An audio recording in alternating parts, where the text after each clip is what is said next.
Hi, welcome to another episode of VTL Vibes. This is our post-flight debriefing after our first family flight that we did from Lorraine County Airport to Pittsburgh, Butler County Airport.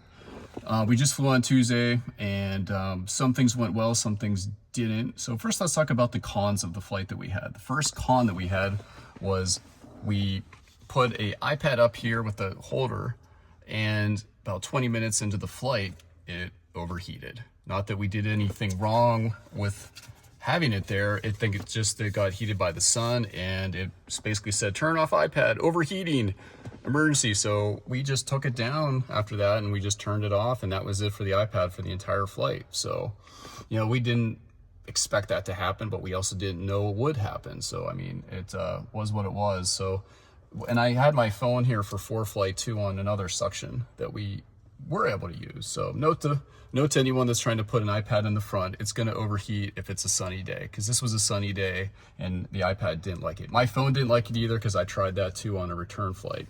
The next thing that we did that was a con was we have 2 attitude indicators in this airplane. I don't know why we didn't do it, but the former owners did it. So we have a primary and a standby attitude indicator side by frickin' side. And while I'm flying IFR, I'm telling myself I'll just look at the left one. I try to look at the left one, and then I look at the right, and I get turned around. And then I'm not confused, but like trying to keep a 15-degree bank or something. I just kept looking at both. They kind of just blended into this weird attitude indicator-ish thing that was kind of weird to look at. So I think in the future, what I'm going to think about doing is just taking this standby and just putting a Post-it note over it like that, just so I don't have that 2 attitude indicators staring me in the face. In my opinion, this should be over there.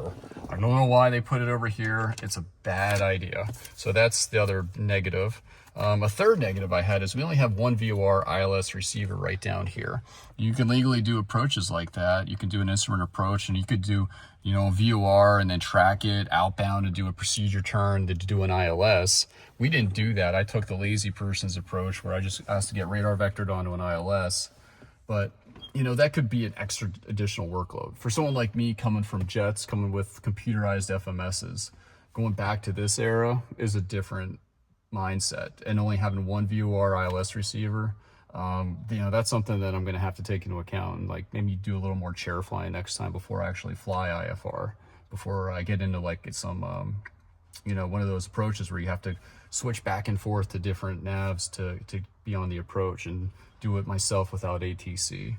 And I guess the another thing is, on top of that, the instruments in the plane are scattered. So we have a VSI over here. So I notice when I'm flying and I'm trying to climb at least 500 feet a minute, from my perspective, I can't even see the VSI. So I have to like lean over to see how many feet a minute I'm climbing. Same thing for the descent. I had to lean over a little bit to see what my descent rate was. So, why they didn't put that over here and put the standby attitude indicator over there, I don't know. I don't know why they did that, but that was... You got things in here that just don't make sense. And flying an IFR flight, I mean, my head's just like on a swivel the whole time, looking to make sure that we're all squared away here too. And then I got 2 attitude indicators to fight with. Now, the last thing I would say is the downside is no autopilot. And it is what it is. It's not necessarily a big downside, but like I said, with all the instruments being scattered around here, I don't have a GPS installed here that's IFR capable yet.